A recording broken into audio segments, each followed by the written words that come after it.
Hi,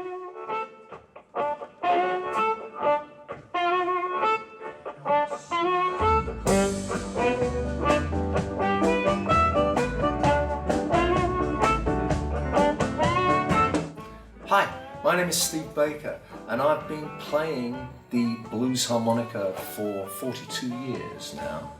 Playing professionally since 1975, and I've been a consultant for the Hohner Company since 1987. So I've been involved in a lot of instrument developments that have taken place during that time. I'm Joe Filisko. I like to think of myself as the world's greatest fan of the Hohner Marine Band harmonica. I'm a harmonica player, harmonica customizer, harmonica historian, and a harmonica educator. My name is Дэвид Баррет. I've pretty much dedicated my life to the education of blues harmonica. I'm owner of School of Blues in San Jose, California. Started the harmonica masterclass workshops many moons ago. Write for Melbay Publications, and pretty much anything that has to do with blues harmonica education, as of late bluesharmonica.com, I'm involved in it. The Marine Band diatonic harmonica can be thought of as the original iPod, a personal, portable musical device. Back before the iPod and before the Walkman and before transistor radios were available, if you wanted to have music in your life and you weren't able to sing or whistle, then you had almost certainly a Marine Band diatonic harmonica, which is certainly why at that point in time in the 1920s, millions and millions and millions were sold. When it comes to blues harmonica education, it's really always started with the Marine Band harmonica. We're thinking about players like D. Ford Bailey, to players like Sonny Terry, to our original master of kind of the blues that we know of as of today, John Lee Williamson, to players like Sonny Boy and Little Walter. And we get our modern masters of blues harmonica. It all gets down to the classic Marine Band harmonica. And, you know, Joe's a great historian on the harmonica, and maybe Joe, you can tell us a little bit more about, in detail, the history of our instrument. The Hohner Company introduced the Marine Band harmonica in the year 1896 to acknowledge the success that John Philip Sousa was having with the U.S. Army Marine Band, and the cover plate design, I believe, was patented and had some unique qualities about it. In particular, the openness of the cover plates. I believe that most of the diatonic cover plates previous had a more closed quality, whereas this has the vents in the back of the harmonica, and the back tended to be much more wide open.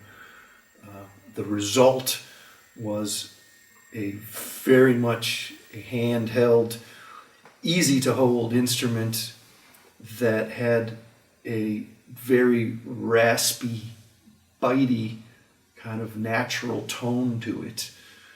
Hohner, as a company, committed much to having the best quality harmonicas available on the market, and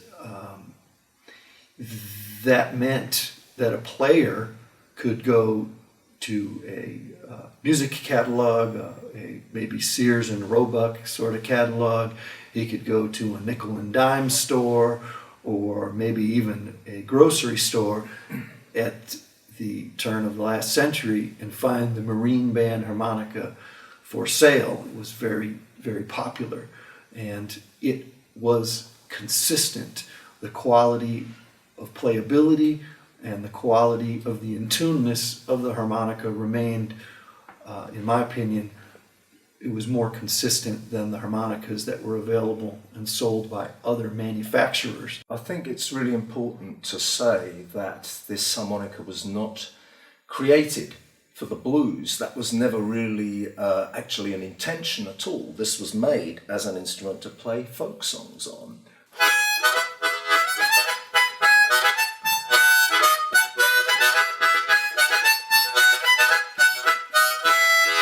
This was the kind of music that it was actually made for, and the way that it has subsequently been used is a development which was defined by the musicians who played it. It's also perhaps interesting to think about the fact that it was not really being sold in Europe at that time. It was an export model that was made for the US market.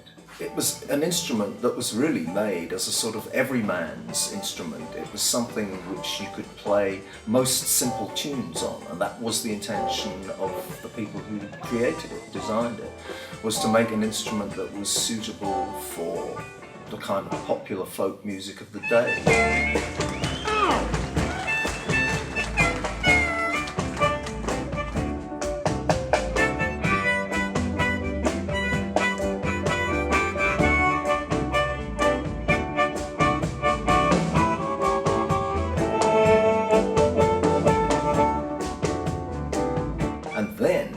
The crucial discovery, which probably happened in the early years of the 20th century, was the fact that you could bend notes, which was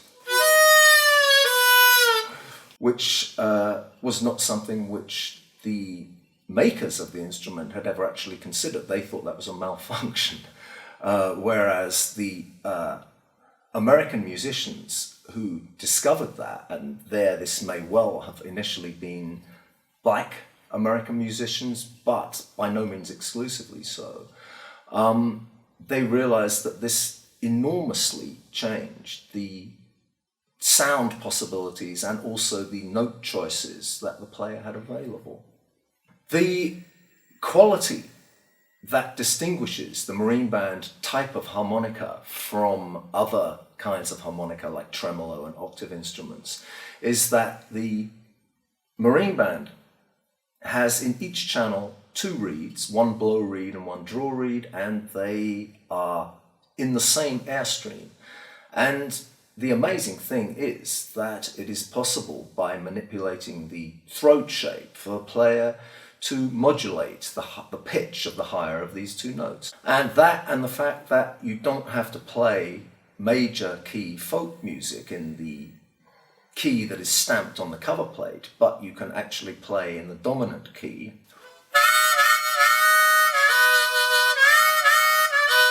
Instead of, you can play in the dominant key. And that really opened up a whole world of sound possibilities, and that's what made it possible to use the instrument in the music which later became the blues. I think one of the wonderful things Steve's bringing up is the fact of the simplicity of design led to just an amazing ability of tonal possibilities. I feel the harmonica's greatest blessing is in its ability to present notes in so many different ways. And again, coming from the blues harmonica player's perspective, the ability to color these notes. For example, if I just play the single notes for the audience here, putting the throat tremolo in there, or using a tonguing technique that you've already heard so far in our time together, or adding the little flutter tongue at the end, adding little dip techniques from the bending that Steve was just talking about.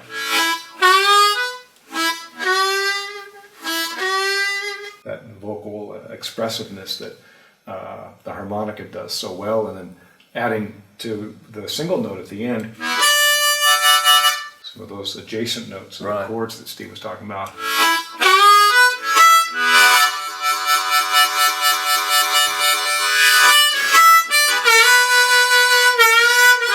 Then you add the hands that Joe was talking about. But a lot of it is the ability to play slides, glissandi. I think that is one of the things, because that makes the sound of the harmonica very like the human voice. comparable to the human voice in its flexibility to modulate notes. And a lot of that's very foreign to European music, because a lot of European musical instruments have fixed notes like the piano. And this is a different game. It's a totally different game because you can modulate the pitch in a slide, and that is really what I think has enabled the Marine Band type harmonica to have such a wide degree of popularity and to have been used in so many different kinds of music. The harmonica and its chords, I think, are what make it appealing to everyone, because anybody that can breathe can play the harmonica, and anybody that can breathe with rhythm can actually make music. And some of the earliest recordings of the diatonic harmonica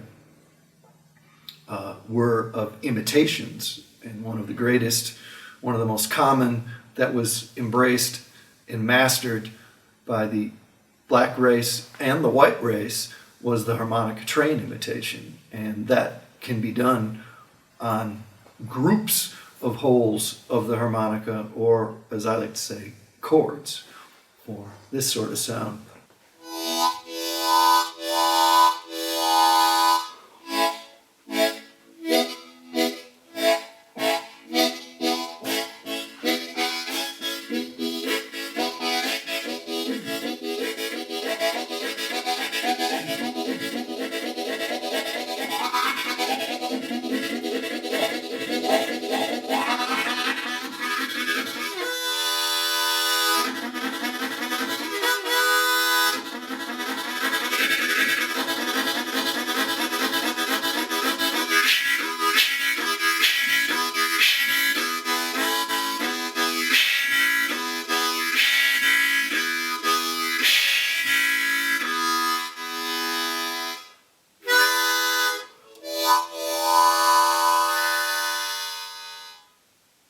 And one of the neat things about playing those chords too is the harmonica is self-accompanying, right?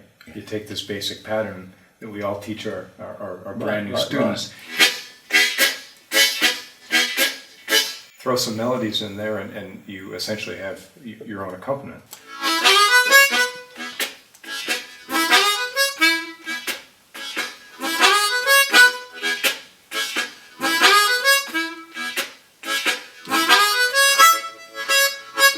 Ability to move across chords and such. Amazing flexibility.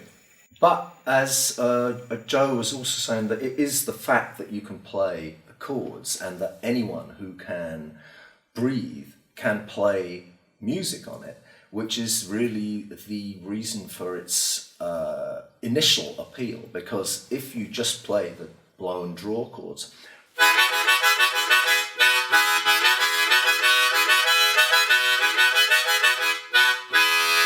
then you have music, basically. Fairly elementary music, but definitely music. And it's a basis upon which, as Joe so ably demonstrated, you can really expand. And this will be definitely a major part of the appeal of the instrument. It's one of the reasons why at least people take it up. It may not be the reason why they keep on playing it, because you can discover a whole lot of other stuff about it. But it's the starting point, without a doubt.